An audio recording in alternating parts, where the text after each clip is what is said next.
Les mésaventures de Rita. Tom, après ses études en sciences économiques, a embrassé le monde des affaires. Il est un homme d'affaires honnête et travailleur qui réussit à merveille.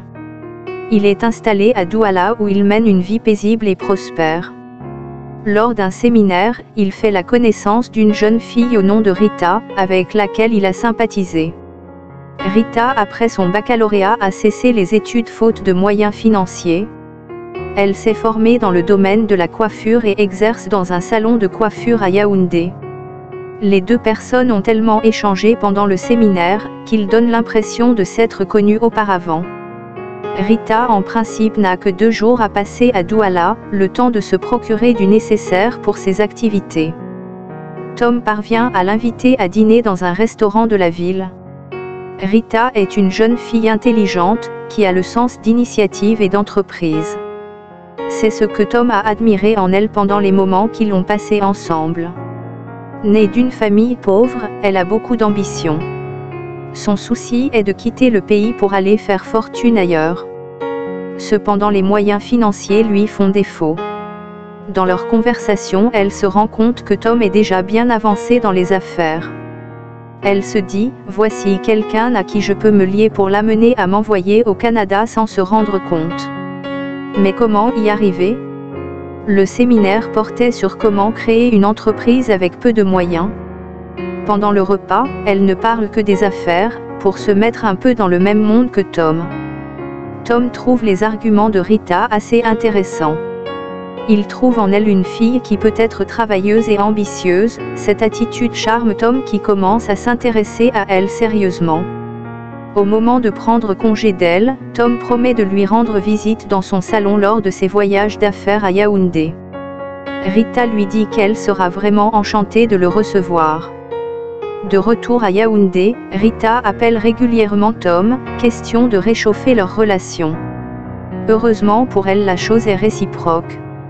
Un jour, lors de son séjour à Yaoundé, Tom retrouve effectivement Rita dans son modeste salon de coiffure. Tom constate, pendant le temps passé là-bas, qu'il y a une grande affluence des clients, preuve peut-être que Rita est une bonne coiffeuse. Chaque fois que Tom fait un saut à Yaoundé, il ne manque pas de lui rendre visite. Leur rencontre finit par conduire à une relation amoureuse. Rita fait tout pour présenter à Tom une bonne image, et surtout sur le plan des affaires. Cette attitude séduit Tom qui finit par lui proposer les fiançailles. Rita se dit intérieurement que Tom est tombé dans son piège. Elle fait semblant d'être surprise par la proposition, pourtant c'est ce qu'elle attend. Après quelques mois d'un semblant hésitation, elle accepte la proposition. Rita lui propose d'investir dans le domaine de la coiffure, qui est très porteur. Elle lui dit qu'elle peut trouver une salle plus grande pour son salon où on peut vendre aussi du matériel de coiffure et même des produits de beauté. Ainsi, si Tom l'équipe, elle l'aide à les écouler. Tom trouve la proposition intéressante. Il compte sur le sens des affaires de Rita pour la réussite. Il investit des millions dans ce projet. Rita va voir son petit ami Aimé avec qui elle planifie le voyage pour le Canada, pour lui dire que Tom est tombé dans son piège. Ce dernier est fier et l'encourage à passer à l'autre phase du plan. Rita propose à Tom de rencontrer sa famille pour rendre leur relation officielle. Tom n'y trouve aucun inconvénient. Rita l'invite à Yaoundé pour lui présenter une femme et un homme qu'elle fait passer pour sa mère et son oncle. Tom demande à ces derniers les modalités de paiement de la dot. Ce qui est fait. Il retourne à Douala, se prépare et revient à Yaoundé pour la dot. Pendant la cérémonie de la dot, Rita lui présente son petit ami Aimé comme le successeur de son père. C'est lui qui perçoit l'argent de la dot. Après cette phase, Tom considère Rita comme sa future épouse. Il lui envoie régulièrement de l'argent pour ses besoins. Lors de ses visites, Tom constate aussi que les choses vont bien au salon de coiffure. À partir de Douala, il envoie des marchandises pour ravitailler le salon. Pendant ce temps, Rita et Aimé font leurs papiers pour le Canada. Les choses deviennent aisées pour eux, car Tom finance inconsciemment l'opération. Tom propose à Rita qu'ils choisissent déjà la date de leur mariage officiel. Rita lui demande de lui laisser encore un peu de temps pour s'organiser. En principe, ce temps c'est pour suivre l'évolution de leur dossier à l'ambassade du Canada. Une semaine plus tard, elle reçoit un message qui lui signale que le visa est déjà disponible. Aimé et elle vont récupérer ce document précieux. Ils ont 45 jours au plus pour voyager. Après avoir admiré les passeports, ils les mettent dans le sac à main de Rita. Maintenant les vraies choses peuvent commencer. Rita appelle Tom pour lui dire que l'on peut programmer le mariage dans un mois. Rita lui propose que le mariage se passe à Yaoundé, car c'est là que se trouve l'essentiel des membres de sa famille. Tom est d'accord. Il commence à ventiler les billets d'invitation. Rita dit à Tom que son cousin désire contribuer à leur mariage en leur offrant une grande salle de son hôtel, gratuitement. Il est question juste de la décorer et de l'équiper davantage en chaises et tables. Pris par ses affaires, Tom demande à Rita de lui faire un devis de tous les besoins. Elle le fait, et il met à sa disposition la somme qu'il faut et aussi de l'argent pour la robe de la mariée. Rita a en main une forte somme. Tom doit se rendre à Yaoundé juste 3 jours avant le mariage pour les derniers réglages.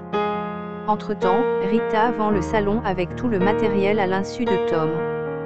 Ils ont réuni assez d'argent pour le billet d'avion et pour leur installation au Canada. Une semaine avant le jour du mariage, Tom appelle Rita pour lui demander si les choses évoluent bien, mais son numéro ne passe plus. Il appelle un de ses amis à Yaoundé et lui demande d'aller la rencontrer au salon de coiffure pour lui demander pourquoi elle n'est plus joignable. Quelques heures après, son ami le rappelle pour lui dire que le salon a changé de propriétaire depuis une semaine. Tom se refuse de croire que Rita l'a roulé. Il appelle son soi-disant futur beau-père qui est en réalité le petit ami de Rita, mais c'est un silence radio. Il monte rapidement à Yaoundé. À sa grande surprise, le studio qu'occupait Rita porte l'inscription « En location ». Il se rend chez l'oncle de Rita où la dot avait eu lieu. Il y trouve plutôt un nouveau locataire. En réalité, Rita avait payé les gens pour faire passer pour sa mère et son oncle. Tom est dépassé. La première des choses à faire pour lui est de démobiliser ses invités au mariage, par voie des forats auxquels il appartient et par sa page Facebook. Il signale que le mariage est reporté à une date ultérieure. Tom marche en parlant seul. Il n'arrive pas à comprendre comment Rita, une jeune fille apparemment candide, peut lui faire cela. Qu'est-elle devenue?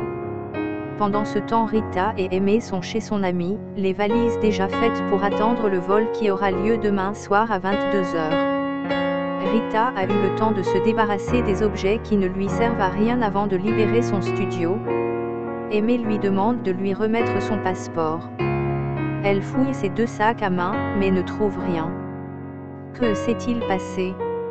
Il se trouve que les passeports sont dans l'un des sacs à main qu'elle avait jeté dans la poubelle avec les autres objets indésirables. Elle crie « La poubelle !» en fondant en larmes. « Qu'est-ce que cela veut dire ?» dit Aimé. « Je les ai oubliés dans le sac que j'ai balancé dans la poubelle il y a 2 jours. » Elle prend le taxi pour son ancien quartier en souhaitant ne pas rencontrer Tom ou quelqu'un des siens dans la ville. Malheureusement pour elle, le bac à ordures est déjà vidé. Que deviennent Rita et son ami? Tom parviendra-t-il à leur mettre la main dessus? La suite dans notre prochaine vidéo.